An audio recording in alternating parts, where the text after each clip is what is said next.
This is a mediocre clap on my part, but we'll take it. Welcome back to the third episode of Indiscriminate Reasons. Hello, hello. I'm your host Diego. This is my co-host Anthony. Hola.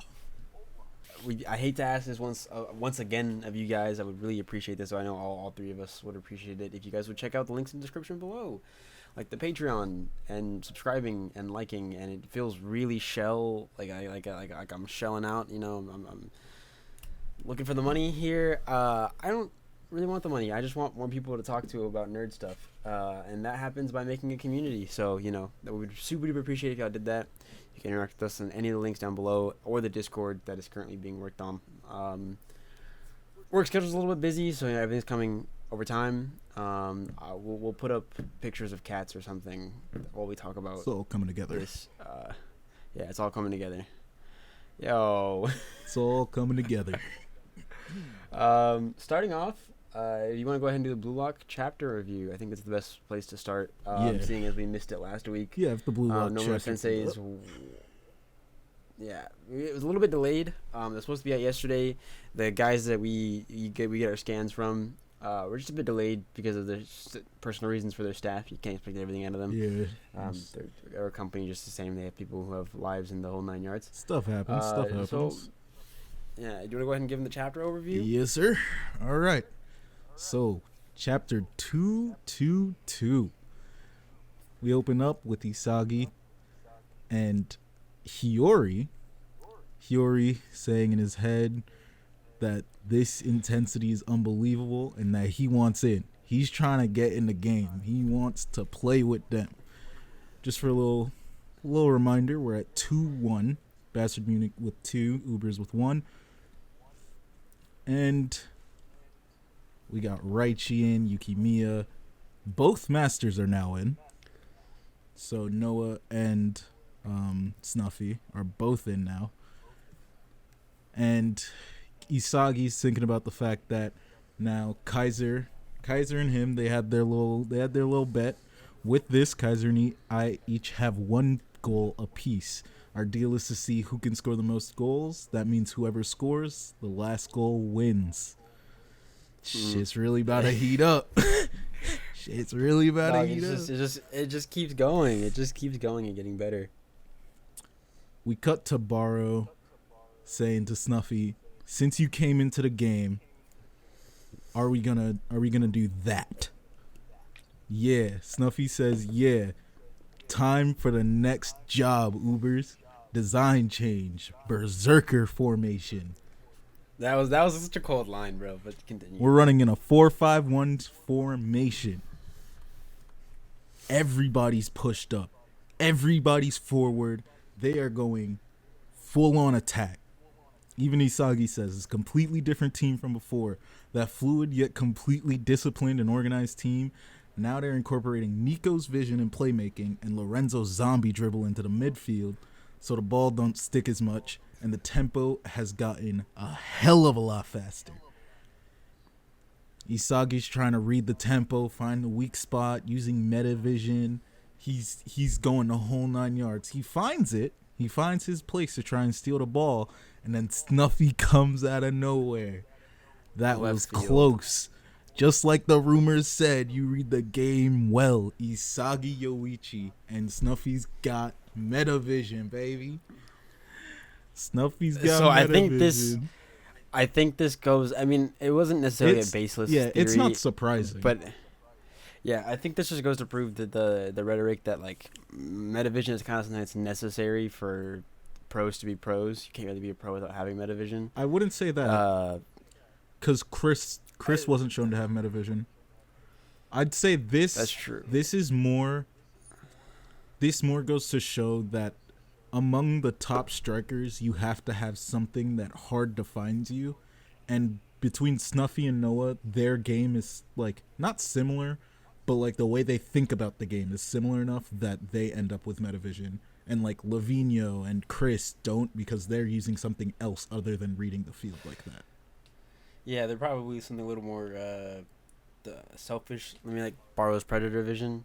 Something like, I just think that goes to the rhetoric that like you have to kind of have some sort of vision, Yeah, you have or to, some sort of field controlling ability. you have to be able, you have to have something. I don't even know if it's really vision. I think it's just you have to have something that's special that just elevates you above. Because I feel like if it was vision, we would have seen like Chris or Lavinio use some type of vision before. Like maybe not in terms of like the story, because now we're really getting into the vision heavy like stuff, but like it wouldn't make sense for them to like just not try. Yeah. So I don't even think it's vision. I think it's literally just, I can see where you're coming from. It's just that you have to have something special, like something that you are just insane at. Like it's going back to the weapons. Like you have to have your weapon, your formula to get goals and to do that shit. But Isagi thinks to himself, the way he positioned himself to prevent any turnovers from happening, my metavision got metadata. That's crazy. To say that line was crazy. Like, Snuff... okay, continue. I'll hold off on my rants for the end. Noah comes in. He says, nah, you're doing well. We'll trap him, Isagi. So Noah and Isagi are now going 2-on-1 versus Snuffy. 2-on-1. Snuffy says, looking after your protege, Noah, how sweet of you. Isagi then thinks to himself, the way he uses his arms to ward us off is top notch. He quickly positions himself to shield the ball from the incoming double team. His ball keeping techniques are world class. And then Snuffy passes the ball off to Lorenzo and says that they're going to keep up Berserker style. And Nico and Lorenzo back him up on that. And then Ness comes out of nowhere to stop Nico, says, your shit attack stop here, shitty banging freaks. And I hate Ness. I'm not even going to go into detail until after this, but fuck Ness, bro. Like, just straight up fuck Ness. Anyway, Nico says, look who's talking, you're the one who's shit. Are you seeing the game correctly, idiot? Snuffy gets the ball back with Noah on his back, says, don't stop working. Don't give the opponent time to think. Be level-headed. When designing your goal, I could not read that for a second. But then we cut to Barrow having the ball. Goalkeeper saying, crap, everyone's focused on Snuffy. They've broken through, the shot's coming. But I can't stop it. Right now, Barrow has too many options. And then... Dog, Ooh. this... Hold on. A double block. Hold on. I'm going to have to pull this up on my phone because the website I'm reading it on is kind of not showing the next panel.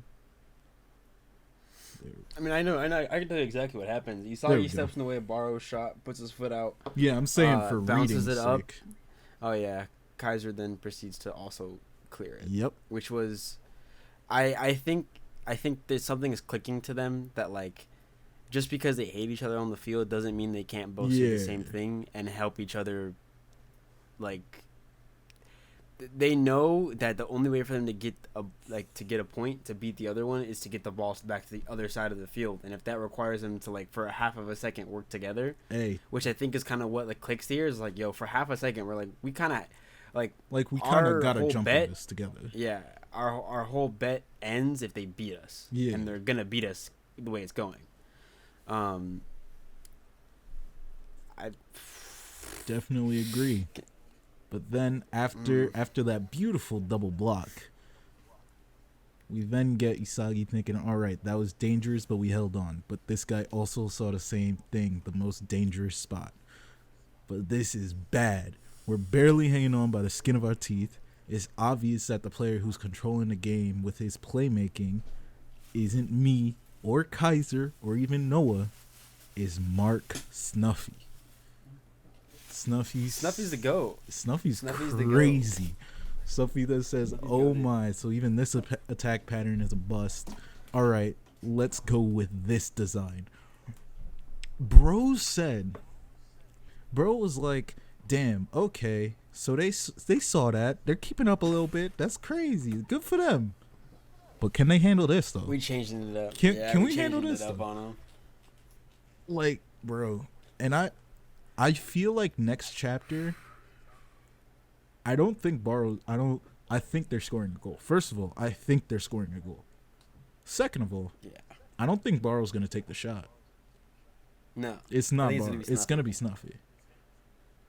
Cause like, or like Barrow's gonna get close. mhm. They're gonna like read it and like counter it, and then Snuffy's gonna be like, that wasn't technically part of the design, but I'm still here, so Yeah. it doesn't matter. Like, cause we have to 'cause- remember, Snuffy's a striker. Like, Snuffy is a master striker. This team was built for him. Oh, it's built for Barrow, but like the idea of it was built off of how he played. Yeah. So, like at some point, I feel like it's gonna end up being Barrow's gonna like you said, Barrow's gonna get the ball, or he's gonna get close, and then Snuffy's gonna come out, and that seals the deal with his shot for their second goal, just to tie it up and keep us going. Like, okay, they didn't get a lead. Yeah. Because if they get a 3-1 lead, it's over. Anyway, back to my Nest slander. Honestly, it ain't even Crazy. slander. I hate this meat rider, bro. Like he is a meat up there with the greatest, dude. He's up there with the greatest. Like LeBron fans up there, mid-hero fans, bro. Fans, Ness. How are you so much of a meat rider that the person you're meat riding says, bro, stop? Like, how do you accomplish that? And then he out here like talking to Nico like he's some crazy stuff. Even Nico said, you don't even got metavision. Who are you? Like, who are you talking to? You're not important. Like, I think this is just going to show that, like, so Isagi says he needs a key to beat Snuffy. He's like, what can I do that allows me to, like, take my game one step closer to, like, Snuffy and Noah? Yeah. And in classic Noah protege fashion, he's thinking about it, and I think it's just going to be Hiyori. I think Hiyori is the key. I think Hiyori comes in instead of Ness, or probably instead of Corona or something. I think it's Ness. I think it's Ness. Because Corona got swapped out for someone else. Corona's hurt. Yeah, Corona got swapped out for someone else because he got hurt. Sorry, my nose is. I think he's gonna get swapped out for Ness, because Ness is also like just been bad. Not doing anything. What's the logical reason of having someone on the field who's not doing anything? Like, at least like Raichi and like Grim and all them are doing something. Listen, Raichi's learning how to keep up with Lorenzo's zombie dribble in the midfield. He's figuring it out. I mean, Raichi's the best defender in Blue Lock so far that we've seen. Coming from the Blue Lock guys, I mean, there's no reason Noah would be like, yo, Raichi, you are the key to this game. He's the best one-on-one defender. One-on-one specifically. Because the best like actual just hard defender we've ever seen, it's not Raichi. Well, I mean, in terms of like the Blue Lock candidates, I still think it's Raichi. And like in that whole 1v1 Blue Lock, I think Raichi has the most potential to be like to I don't think Raichi will keep fighting Lorenzo in the midfield. I think it'll be Hiyori. I think Hiyori will be the thing that kills Lorenzo. I mean, listen, Hiyori's backstory had him playing a video game where you murder zombies. Yeah. His whole backstory kept hinting to him killing zombies. Like, does that not click to anybody else? Am I just listen? If I'm crazy, I'm crazy. But I mean, Lorenzo's whole thing is being a zombie, and Hiyori's whole thing is hitting. He was like really good at like video games, and the whole favorite game was killing zombies. So I just think it kind of like goes to show. I don't think Raichi will be the key to beating Lorenzo. No, he will be the key to shutting down another part of their design. Yeah, probably. And Hiyori will be that key for Isagi, because Hiyori can hit those clean, long from midfield passes to where they need to be perfectly. Which Hiyori also, I mean, Hiyori gave Isagi the like put the idea in his head of reacting off of instinct, which allow him to beat Sendo and not Sendo. I forget what the fuck. Because Allowed him to beat Rin and Yeah. Shido. Rin and Shido. Yeah. Allowed him to beat Rin and Shido to the ball in the Team D versus Team F match. I'm still just hung up on you saying Raichi's the best defender. I still think Raishi's the He best isn't. like defender out of all the Blue Lock candidates. Who's Aiku, what? dog. Tokimitsu's a better one. They're part of Aiku's Blue not a- Lock. Okay, They- now they're a part of Hold Blue on. Lock. They're Blue Lock Now. candidates, dog. Because you just Now you they said are. Blue Lock candidates. I'm like, Aiku's really just existing back there. You are slandering this man. I listen. Aiku's a washed U20 player who's now That's insane. doing crazy. Listen, the U20 team got the U20 team got disbanded and brought into No, but into Blue you're Lock. calling Aiku washed, bro. I'm calling U20 washed. U20 as a team, yes, him and Sai were the two. What's his name? Shido wasn't even really part of U20, so I'm not even gonna count him. Him and Aiku and Sai were the two like official members of U20 that were actually good. I mean, yeah. But he's a U20 player. He was a U20 player first. He was a U20 player first. You are not wrong. That I is mean, like the factual. classic Blue Lock, what we have in season 1. So I guess we met Aiku in Blue Lock the anime. No, we It's didn't. just like the classic contenders. Yeah. It's Raichi. The first Blue Lock guys, the first chunk of Blue Lock guys, yes, Raichi. I would say Raichi's the best defender we've seen so far. Yeah, I think we can both simultaneously agree to that. 100%. You I know think something that's all the notes I interesting? have. Actually, Oh. I noticed Go ahead. everybody's metavision is just like severely different. Yeah, almost. It feels like all the important. Like I'm not saying Nico and Aiku aren't important, Aiku's is but different more in they're color. Because his thing is always Aiku's color. is different in color. Yeah, different in color, but it seems like the side characters who need metavision to keep up with the game, like Yeah. you know, it's kind of in a story plot. They just have basic metavision, but like Snuffy's is definitely an entirely different league. Isagi's is We haven't even- different, like Noah hasn't even needed metavision yet because he Yeah. has Isagi. What's the point of using metavision if his protege? If all he has to do is follow his protege. Also, can we also just touch on real quick how insane it is? Cause yeah, Noah's like kind of using Isagi to kind of like keep track of like his metavision. But just the fact that Noah can do that, like we know that isn't Yeah. a normal thing that you can just do. Noah's not using his metavision to follow Isagi. He's just watching Isagi and like, oh, okay, I know what you're gonna do. Yeah, like Because I think it just goes to show that like Isagi's gonna have to take that metavision that he's using and turn it into a normal thing, yeah, and then find the next evolution. yeah, Which I think obviously comes from Noah, seeing as he's now Noah's protege. Kaiser is not Noah's protege. Noah hates Kaiser. Kaiser hates Noah. yeah. It's like Noah's not it's a kind fan of like either. Noah's not a fan of Kaiser. He's the most logical person to have on his team because he's the emperor. So you know, Yeah, like he's kind of goated. have I'm to. not gonna lie. it's less morals and ethics and more of how do I become the best striker, and having Kaiser on your team is kind of just like a necessity. I mean, Kaiser's Yeah. Kaiser. He's Michael fucking Kaiser. I don't know what you dog. Bro's a I free mean, goal at a specific distance. No, he just he's is a free freak. goal. That's what he is. He's a freak of nature. That's what he is. He's a Absolute force nature. of nature. He's a freak of nature, man. But that scares me that Isagi is now Noah's protege, because I can only imagine when we finally, after what I've been asking for I don't even know how many months I've been asking for this now, for like Noah and Isagi to get a genuine like, listen, you're my protege, I'm gonna teach you a little bit of something. Because Baru got taught by Snuffy. Yeah. Lavino definitely was like, you know, that Bachira kid is cooler than the rest of them. He did. I'm gonna teach you. We were literally Yeah, shown that he did. Chris Prince is Chris Prince. He's like a man child, so he didn't really pick a protege because he doesn't care. Yeah.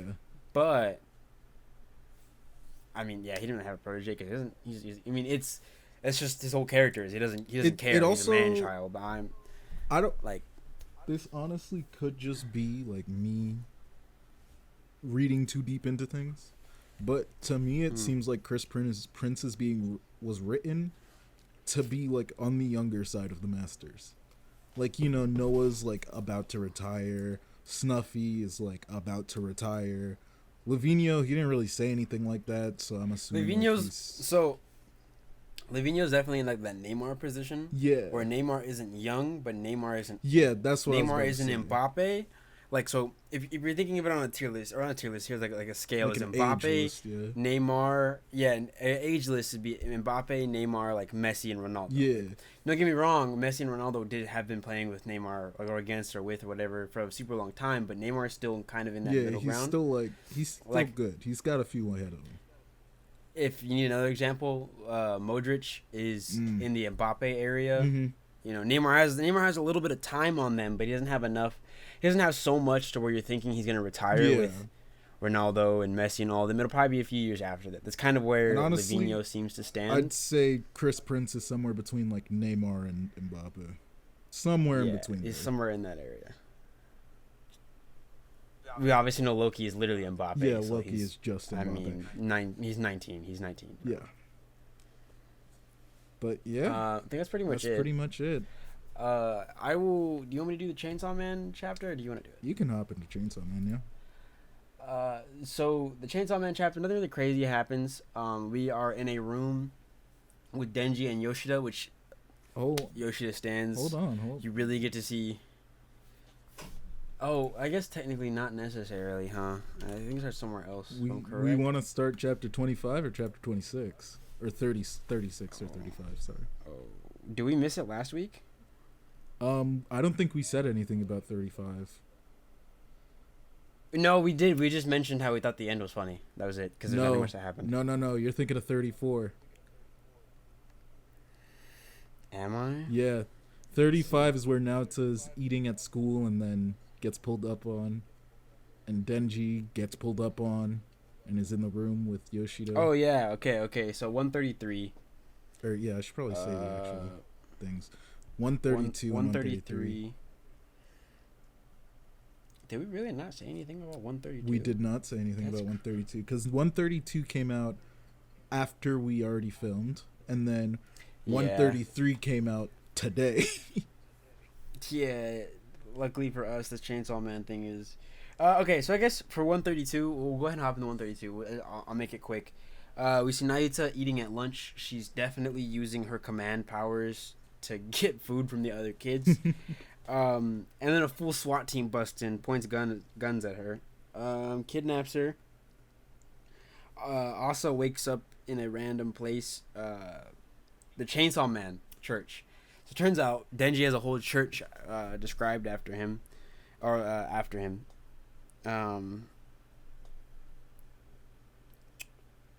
So then, after she's talking to the old lady and reading a bunch of conjecture and really Fujimoto, Quentin Tarantino feel to like what's going on right now, it cuts to Denji tied up in a room with no clothes on. For all you Denji simps, have fun with that. Yoshida is like, "Dog, I'm protecting you," and then Denji's like, "Where is Nayuta? I will rip your head off. Where is she?" And he's like, "Listen, I give you back your little sister." And then Denji's like, "Nah, I'm gonna kill you. I'm gonna kill you." And then it cuts, and then Yoshida is then explaining to Denji. He kind of takes Denji out, and Denji's now seeing the impact of this Chainsaw Man Church, and like what the Chainsaw Man Church is doing, and how it's affecting the rest of the world. Yoshida is like, "Listen, I will give you back Nayuta. I will let you live your life. We will make sure you live your life so normally, like you never have to worry again." And he's just like, all you have to do is never transform into Chainsaw Man again. All you have to do. And the funniest line, just the funniest face Denji makes is just like, "Hell no, dude, I'm not doing that." He says, "If you keep showing me, if you do it again, I'll show you Nayuta's corpse." basically threatening him. He just tells him like, live as a human. But Denji's like, but I want to be Chainsaw Man. Like, no one pays attention to me as a normal human. Nayuta would not pay attention to me as a normal human. I think that's also a thing, is like, he knows if he never transforms again, what point does Nayuta have to stick around him? So there's like a lot of things that there's just a lot of like Fujimoto read between the lines. Excited to see. Yoshida's like, public safety will kill your little sister if you do it again, and he's like, I don't want that, but I also don't want to stop being Chainsaw Man. And he's like, I choose two choices. And he tries to get the protesters to kill Yoshida, which is funny. And the protesters are just like, what? And then Nayuta escapes because, Yoshida's guys are stupid, and they brought her too close. They brought her too close to Denji. So, like, I don't know what you really expected. Yoshida's like, dude, what are you guys doing? I told you guys not yet. And they're like, oh, man. Sorry about that, boss. That really sucks, man. They don't give half a shit. And then the funniest line ever, Yoshida's like, dude, I will kill her right now. And Nayuta's like, excuse me, Denji, tell this dude to F off now. And then they just walk away. And then, they're like, yo, we're done. We're going home. And he's like, did bro not understand what I just said? Absolutely love Yoshida. Yoshida's great. The implications for this... Wow, my fucking allergies. The implications for this are that there's something that... We thought Makima... We thought that the public safety was kind of done because Makima was gone and they had control. But it seems like someone else alongside Fami is controlling public safety now. Like, someone else kind of took Makima's place. And so they have this prophecy. Nostradamus has this prophecy about that involves Chainsaw Man, and that if Chainsaw Man transforms again, he'll die. And it's the prophecy about the end of the world. The only person who can do something is Asa. But if Chainsaw Man transforms, he dies. But we all know how that goes. Fate always comes to fruition. So we'll see how that goes. I don't think it'll be Denji's Chainsaw Man that dies. I think it'll be the second Chainsaw Man that dies, and that's why like the prophecy is wrong. It's like it's not the actual Chainsaw Man who dies. It's just a Chainsaw Man. And if you're like, well, that doesn't make any sense. That's reading super vague. Dog, the literal Fate Devil, or whatever, was like, yo, what's that guy's name? Aki. He's like, yo, Aki, you are gonna die the worst possible death. And he's like, that's cool. And then he dies, but it wasn't even the worst death for him. It was the worst death. It was the worst death for Denji. Like, the way he died was the worst way possible for Denji to see, not for Aki. That's what made the Fate Devil so like, yeah, I'll help you, because you'll die and you won't really notice it or whatever, but the man who it affects, that's what I want to see. That's the fate that I want to see. And so that vague playing with words, we don't really know Nostradamus's prophecy. We've only really seen his hand. His hand comes around the one guy from the Chainsaw Man church. He kind of puts his hand and is like, hey, I'm the brains. It's called Fami the muscle. I think it's called Fami the muscle. Yeah. And you're the figurehead. Like, you will do this for the greater good of Chainsaw Man. So you're kind of confused. Is it for the greater good of Chainsaw Man? Because we've heard Maki say like she wants to help him and then doesn't really want to help him. You're kind of up and down. You can never really tell. It really does feel like I remember someone said this. I forgot who said it. Chainsaw Man feels like a Tarantino movie the entire time. You never really know. You never fully know what's.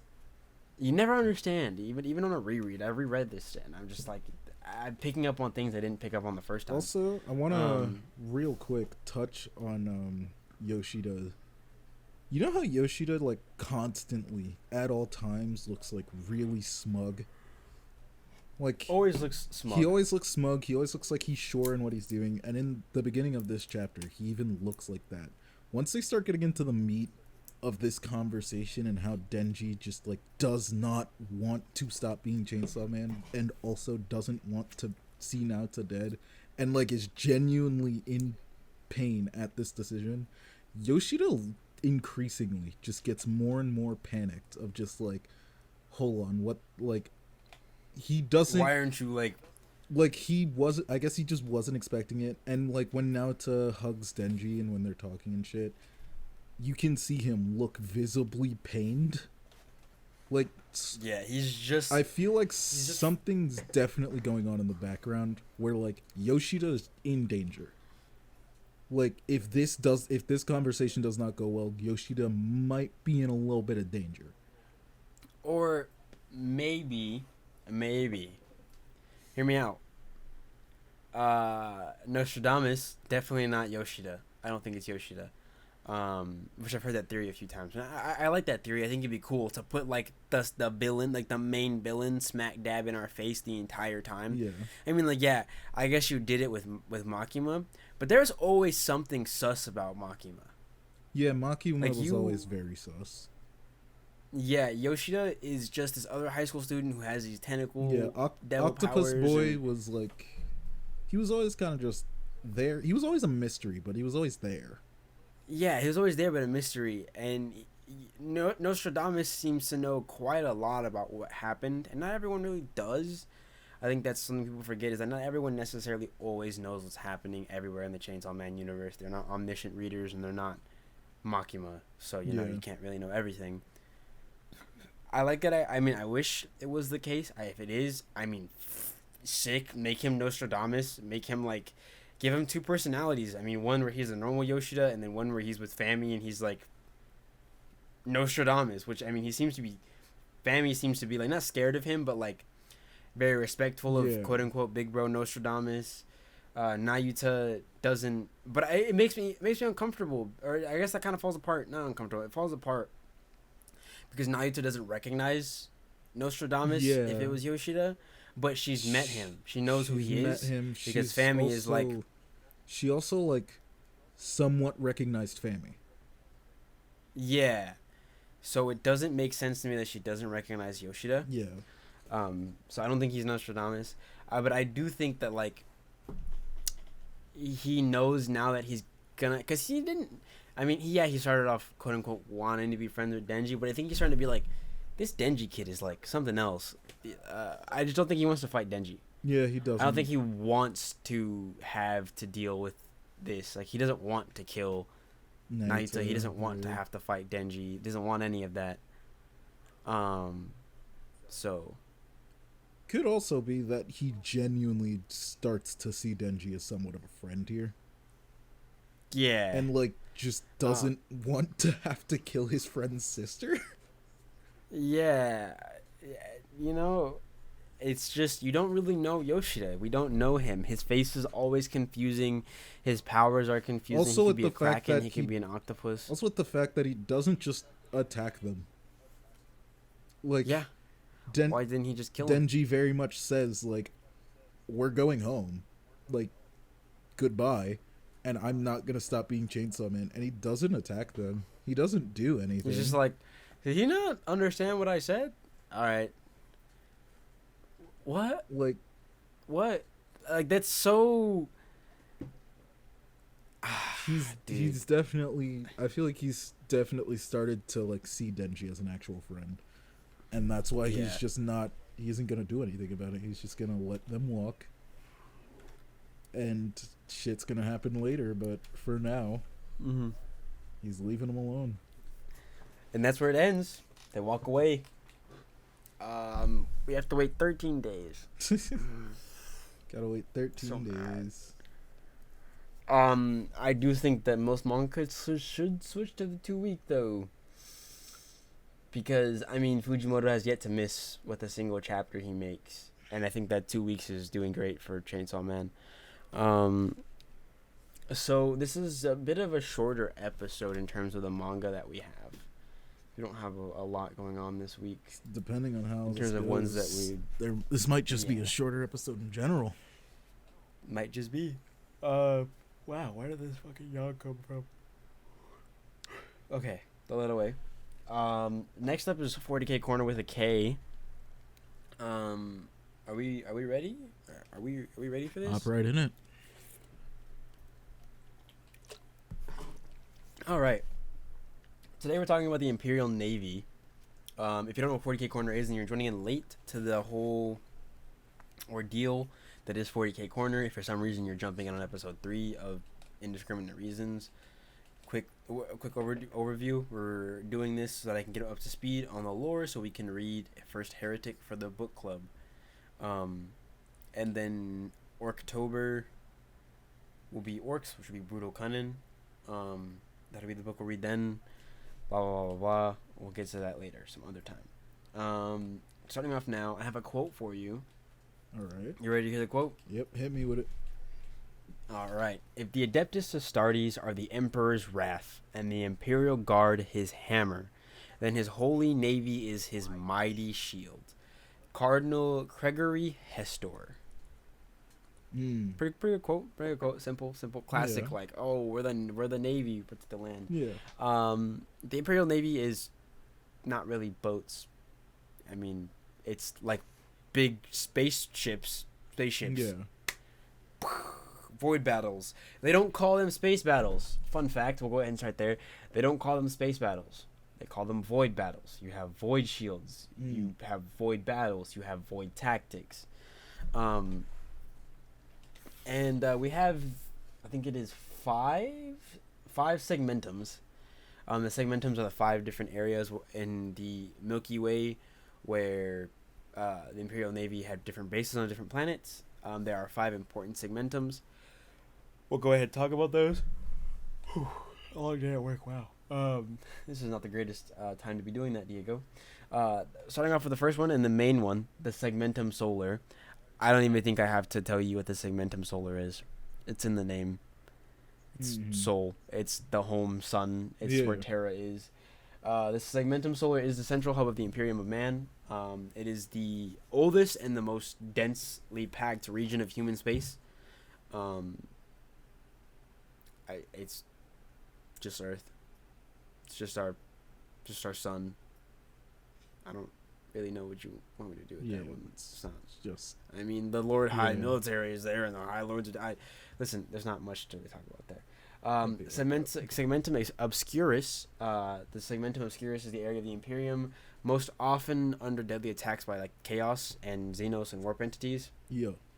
Purely because the Eye of Terror is like right there, and the Eye of Terror is a giant hole in the fabric of our reality that kind of pokes through and is like just a direct mirror to the warp. So if you want to come through the warp easily without needing a tear or a ritual or something crazy to happen, Eye of Terror. Previously, it was a whole lot harder for Chaos to get through, and then the Eye of Terror happened, which is where Cadia was positioned right outside of the Eye of Terror. Yeah.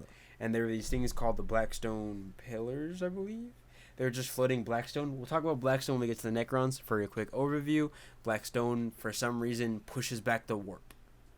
So these pillars were holding the Eye of Terror in place on Abaddon's 13th Black Crusade, which we'll talk about Abaddon and the Black Crusades when we get to the Chaos Space Marines.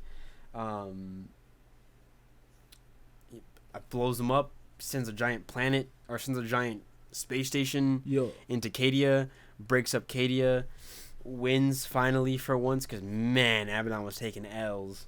Like if there's L's incorporated, it was Abaddon for a minute. This proceeds to absolutely like send the Eye of Terror like flying open.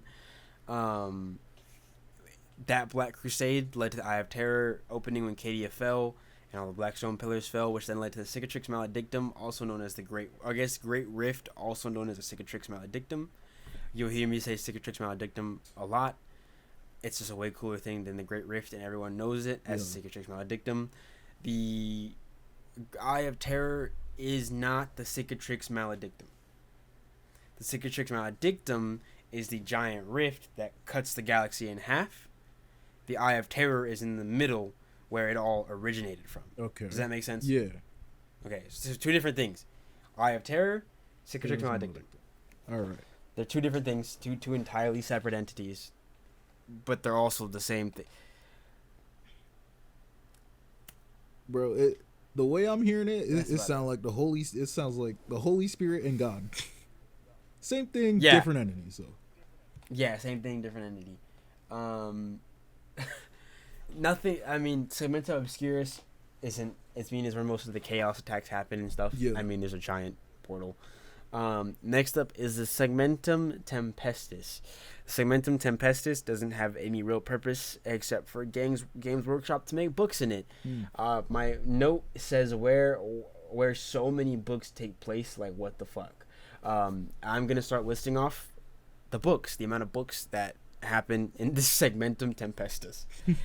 You have Caves of Ice, a Caiaphas Cain novel, Codex Black Templars, Codex Dark Elder, Codex Grey Knights, Codex Imperialis, Codex Imperial Guard 3rd edition, 2nd edition Codex, Codex Imperial Guard 3rd edition 1st Codex, Codex Imperial Guard 2nd edition, Codex Battle of Sister 2nd edition, Codex Space Marines 5th edition, Codex Space Marines 4th edition, Codex Tyranids 4th edition, Imperial Armor Volume 8, Raid of Castanoro Novum, Imperial Armor Volume 12, The Fall of Orpheus, Shadow Sword, The Horusarian Wars, Resurrection, Black Library, The Caligarium Archivium, Above and Beyond, Warhammer 40k Inquisitor, Martyr, the video game DLC, Warhammer 40k Rogue Trader, 1st edition, Warhammer 40k Rulebook. It's just a rulebook, but this is where a lot of the stuff that's happened in the rulebook. yeah.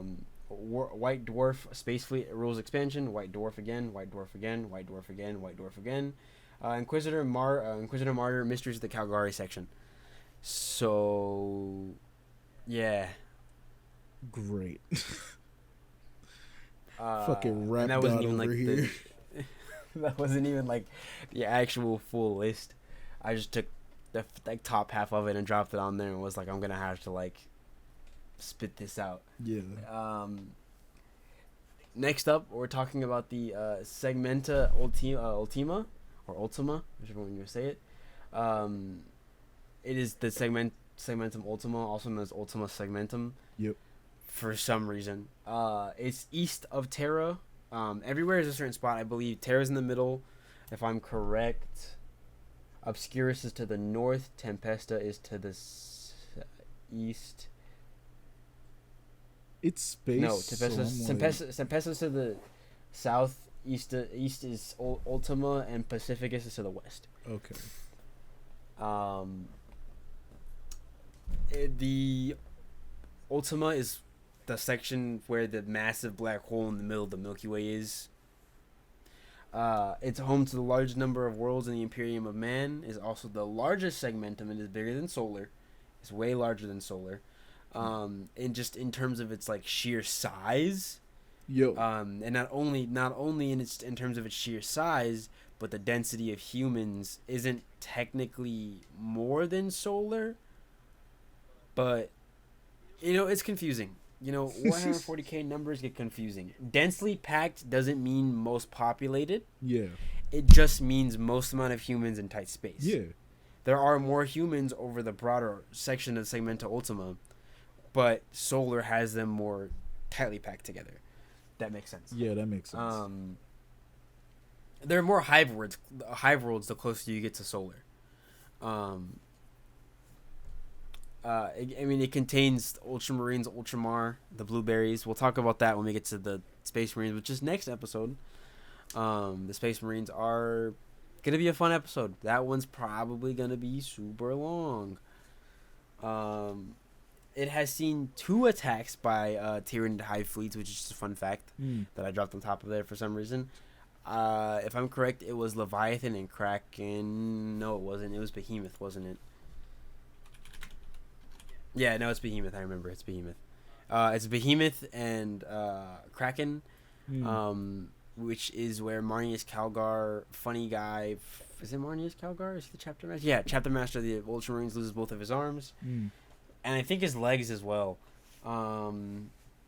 Just so much happens with those 2 hive fleets. We'll talk about those 2 attacks and those 2 hive fleets once we reach the Tyranids, which is like so far down the line because I hate bugs. Segmentum Pacificus. Nothing to talk about. Nothing to say. Yeah, not much to. There's a few books that happen there. That's about it. Next up, we get to talk about the vehicles. Vehicles. Let's see. I think I have pictures somewhere. I don't think I'll need them.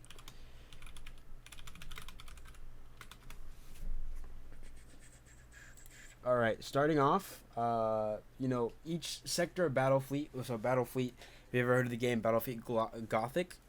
Have you ever heard of those Warhammer games? Yes. The Battle Fleet Gothic is its own battle fleet. It is not just Gothic architecture, Gothic shit. No, it is Battle Fleet : Gothic. It is its own battle fleet. It exists. Please stop asking me if it's a real thing, people. It is not just the name of a game. It's an actual battle fleet. Yeah. Okay, off the table. Done with that now. There are usually between 50 to 75 vehicles in each battle fleet, or vessels. And by vessels, that means the big ships, not small ships. So 75 30 plus kilometer or 30 max 30 kilometer long ships. If you're not sure how long 30 kilometers is, it's pretty long. It's pretty long. It's pretty fucking long. Pretty long. You're driving, like, if you're putting your little Civic on one end and you're driving that little Civic to the other end, you're gonna take a long time. A very long time. So, huge ships, big boys. Normal stuff. What does my mother want? Okay, cool. Do I have anything else? Oh yeah, so there's also on top of that, there are escort starships, large groups of transports, messenger craft, orbital defenses, space platforms, and system patrol vessels.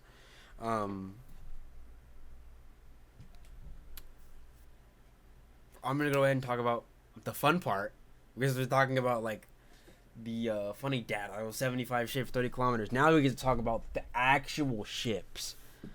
All right. So you have an Apocalypse class. Yeah.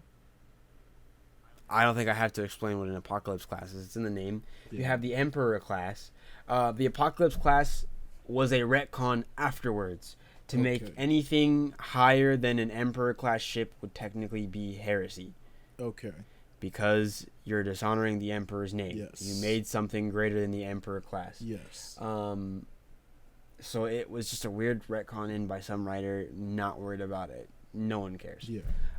Next up, you have the Nemesis class fleet carrier. There's only one of these in existence, and it's called the Corax. I don't know much about the Corax. I don't think I remember hearing about this in any of the books that I've read. There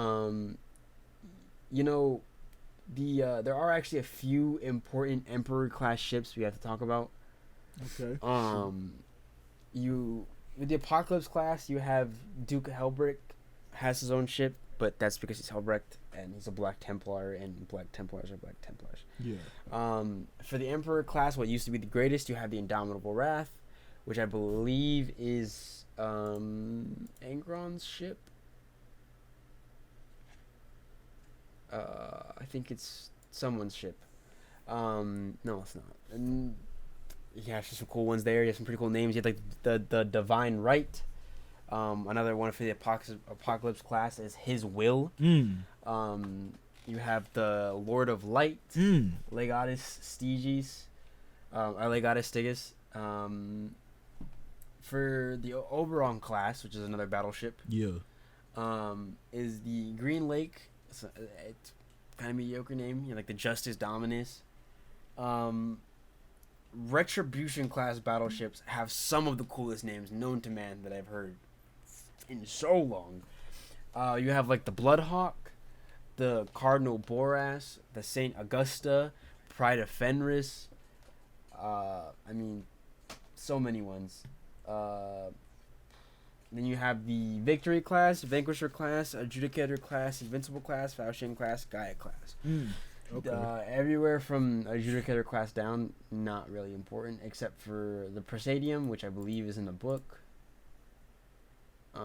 It was just one of the Indominus Crusade main ships. Yeah. Whatever. Next up, you have Grand Cruisers. For example, you have the Avenger class, which has like the Guardian of Aquinas, the Sword Infernus, which is another name. I mean, Sword Infernus is pretty cool. I think I'm just gonna list out the name and then we have the Exorcist class. Ooh. Like what? Oh. You have in that class, some of the names are Warrior Knight, Light of Ascension, and the Kingmaker. Okay. And then you have the Vengeance class, which has stuff like the Covenanter, the Covenanter, the Vigilante Eternus. That's about it for that one. Next up, you have the Furious class. I did not write anything down for this. I don't know why. There probably might not have been a name for it. Yeah. Some of these things just kind of get mentioned in offshoots by tech adepts and stuff and whatever in a book or in a rule book. Something. Yeah, they're kind of just. Listen, this game has been around for like 20 plus years. Yeah. There's gonna be things people have forgotten. Don't worry about that. Okay.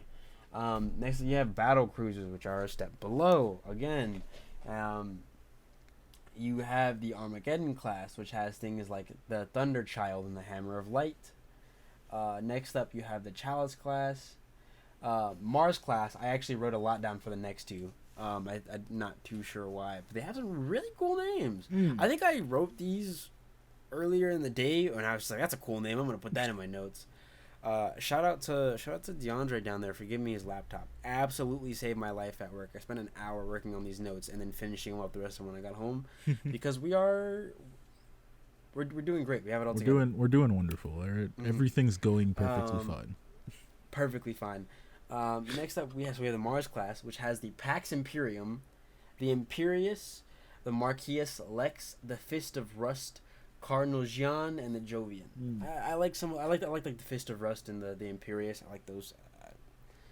The Overlord class, another cool name.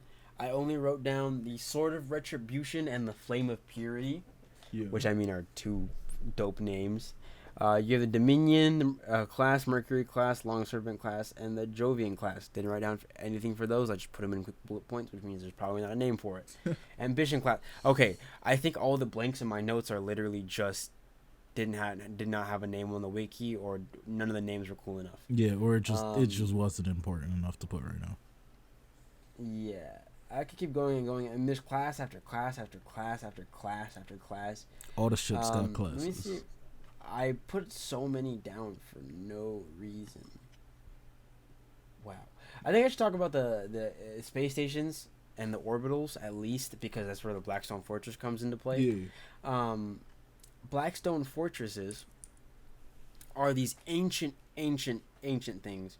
And I'll actually get into depth about those. I'm going to have a little curious video, or like a curious Warhammer corner, where I talk about things I find like curious, like rogue traders, some of the other Xenos races that aren't like a main Xenos race, the Golden Age. We'll talk about little fun mysteries, Watchers in the Dark. We'll talk about curiouses, mysteries, little fun things that make Warhammer like, ooh. Blackstone Fortresses, I explained to you what Blackstone Pillars were. They pushed the warp corruption, like, so the demons back. Yep. So imagine a giant fortress made out of this stuff. It's just a floating. I mean, actually, you want to know what it is? Imagine if the Death Star used demonic energy to fire, and was like 10 times stronger. Okay. Sure. Yeah. They broke it. They made it not work, and Abaddon was like, I'm gonna punch a wall and drink Monster, and then yeets it at the planet and blows the planet. Okay, Kyle. Jesus. Yeah. I don't know what's funny. One of the jokes we have for Abaddon on Twitter is Isekai, because he gets mad at everything and yeets stuff. Funny joke. I'm excited to talk about Abaddon. I like Abaddon, although he's taken a bunch of L's. I still like Abaddon. I like villains, and I wish he won a little bit more than he does. I take that back. The man has been catching dub after dub. I lied. Dub after dub. Recently, it's been dub after dub for Abaddon. You have orbital defense platforms next up on the list, which is an orbital defense platform, which in between these ODPs are space stations in which the Imperial Navy have their docked at. Yeah.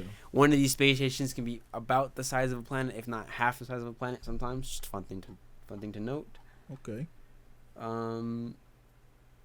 There are some cool ones that I put down here that are retired classes of ships. Retired. They just probably weren't selling well, and GW was like,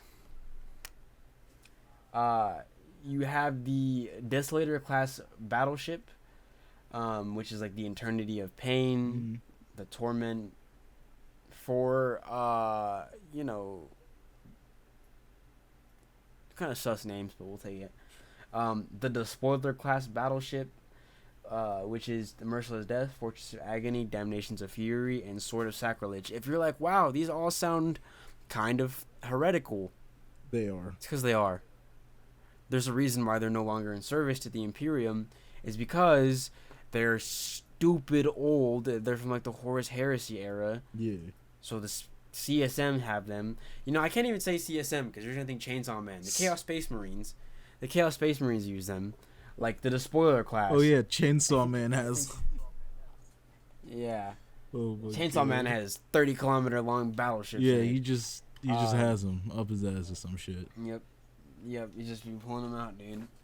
That's about it. Now, in terms of talking about the battle fleet, now we're going to talk about the current Lord. The current Lord High Admiral of the Navy is the full title. You just call him Lord High Admiral. Yeah. The current Lord High Admiral is Merelda Perith.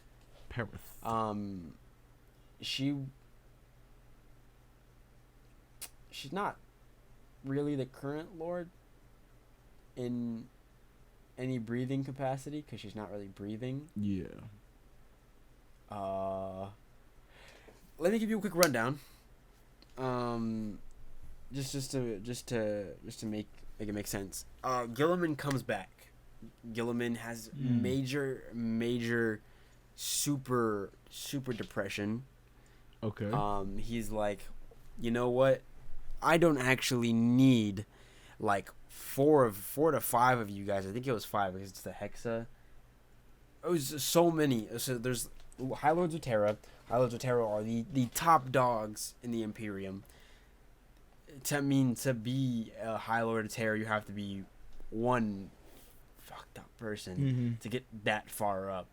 There are obviously good guys in there, like the Lord Solar, which we didn't talk about in the Imperial Guard episode, which is kind of my fault. We'll talk more about him in the full High Lords of Terra episode. Yeah. Which, not sure when that'll come. I have to find a way to put that in there. So a bunch of them are like, yo, Gilliman, screw you, because Gilliman was like, I don't need you old losers anymore. I may be depressed, but I can do all of your jobs by myself. Oh, so he was having a dojo moment. I see. Yeah, he was like, I'm going to keep who I need around, but the rest of y'all got to go. So, like, start making preparations for that. I'm not kicking y'all out right now. Just know you are getting less and less because I don't need you. And obviously, I mean, if you've gone uncontested as one of the biggest politicians, a High Lord of Terra, a High Lord of Earth, almost, and they don't ever call it Earth, it's just Terra. Yeah, it's Terra. But High Lord of Terra, you rule millions. The Imperium moves at your beck and call almost, in a way. I'm trying to put in perspective how powerful these people are. And for Gilliman to just come back out of nowhere and be like, nah, I don't need y'all. They're a little bit mad. Yeah, they might be a little jazzed about that one. I'm not saying I would be mad, but I'd be mad. I don't know. I wouldn't let him call me. I don't like that. Listen, so then they're like, you want to know what? We're gonna throw a coup. We are gonna throw a coup. We're gonna stage a coup. Let's go ahead and get the Grandmaster of the Assassinorum up in here. Oh, okay. You know what? Give me some ideas of what you think's gonna happen. Give me some ideas of what you think's gonna happen. The assassin. There. Well, they gonna lose. The coup's gonna break apart. Okay. We'll take that. We'll take that. So they all get together and they're like, all right, dude, we're gonna coup. We're gonna overthrow Gilliman, which I mean is already a dumb idea because he's a Primarch. I don't think when I explain Primarchs, it'll make sense. Why would you want to even try that with Gilliman? But Gilliman already knew. Gilliman walks in the room, is like, yeah, I know what y'all are up to, and then walks out and locks the door. And they're like, yo, why did he lock the door? And then the Grandmaster, the Assassinorum, steps behind them, and murders all of them. Oh. And then is never seen again. He goes back into hiding. Okay. It should have been, to them, it should have been kind of suspicious that when they went, with the Grandmaster, the Assassinorum never showed up to any of their meetings. Yeah. Until Gilliman started showing up. And then when Gilliman started showing up, he always came with Gilliman. So then when they were like, yo, we need your help, he was like, okay, I'll help. That not a little bit suspicious to you? Mildly. Why would you trust the most dangerous man in the Imperium? Oh my god. Does this like make sense to anybody else? They decided they were gonna trust him. When I tell you he's the most dangerous man in the Imperium, there is not a singular picture of this dude anywhere. There are like, I think, a total of like 4 people who know what he looks like. What the fuck? 4? So nobody would even recognize him, even if they saw him. I guess you can count the Highlanders of Terra, but they're dead. Yeah. So they don't count. Whoever sees him is dead. Yeah. You have Lionel Johnson. I think he's seen him recently. Gilliman. Trajan Valoran. Yeah. And what's his name? Belisarius Call. He has appeared to very few people, and I'm not even sure if Lionel Johnson's actually seen him.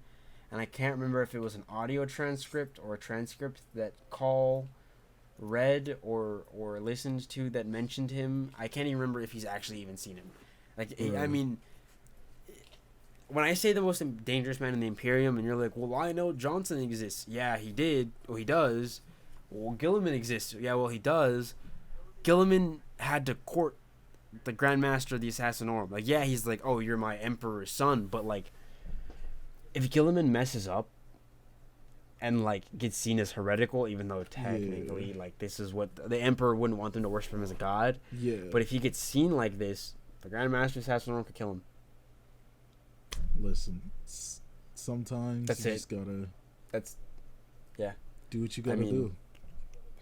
So another Lord High Admiral of the Navy is currently being chosen, but I mean, it's the High Lords of Terra. They've been alive for hundreds of years, probably.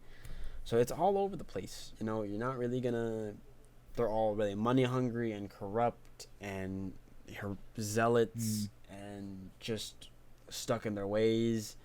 And they ruined what the Emperor had created. So Gilliman was like, I don't need y'all anymore. Yeah. And they were like, yo, we're mad. The Grandmaster is like, get pranked, nerds. I think that's about it. Now we could talk about what they kind of do, what the Imperium does in and of itself, or what the Imperial Navy does. Space battles. There you go. Space battles. Nice. I think that's about it in terms of the Imperial Navy. Shit, dog. I don't have any anything else cool to talk about. I mean, I can tell you some of their weapons. I mean, we can go into the book club, or like not really book club, but we didn't even have a book club, did we? No, we didn't. No. But I do have something I want you to watch. But I've started to accrue more things that that are enjoyable to watch enough that I'm like, yeah, maybe I could use it for a book club. Yeah, yeah, you could. I never even started Nichijou. It's more I something can't. else. I can't with you. Oh my god. I can't. I said I was gonna start it with you. I haven't started either. Listen. I kept looking at it, and then I was like, "But there's a new episode of Hell's Paradise. Yeah, but But there's a new episode of Mashal. There's a new episode of Hell's Paradise again." So I was just taking it as it came, and it was definitely not happening. It was not working out. It was not. I was not able to get around to it. Yeah, I feel that. I did the same exact thing with it. So I mean, oh my god, the new episodes of Hell's Paradise. Feel like with Hell's Paradise, we gotta let that one come out, and then we could do a full like what we think about it. Yeah, let's let that one cook for its entire first Let's let season, it cook, and then we'll come back to it. It's Yeah. like honestly, it's like a pot roast. It's super slow. Takes time. Yeah, you gotta It's worth it. let it cook, bro. You gotta let it cook. Yeah, gotta let it cook. I think that's it Yeah, for now. yeah. If I think you haven't seen Nietzsche, Nothing much else to yeah, talk about. that's about it. It's been a pretty empty few weeks, like 2 weeks at least, cause just people are sick, like stuff going on, Oh my god, I forgot. Mid Clover, Dominatia showed up. The Black Bulls are back, baby. It's not mid no more. The only good characters in the entire show are back. Hell yeah. They walk out.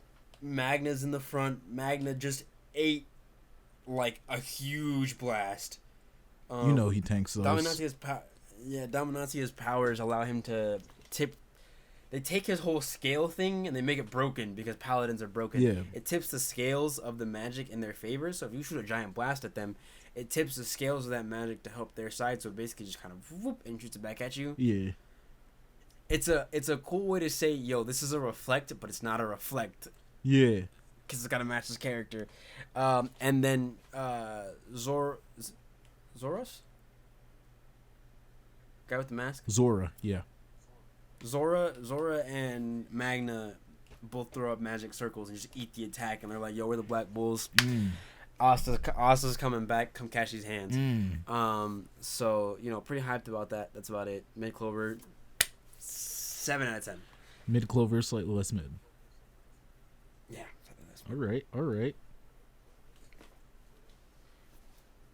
I think that's about it. Is that it for the day? I think it's it for the day. That's pretty much it for today. Thank you guys for tuning in again. Like I said, check out the Patreon and other links down below. Like and subscribe. Helps us out so much more than you know. If you enjoyed anything we talked about, if you enjoyed me ranting off about 40K and the 40K corner with a K,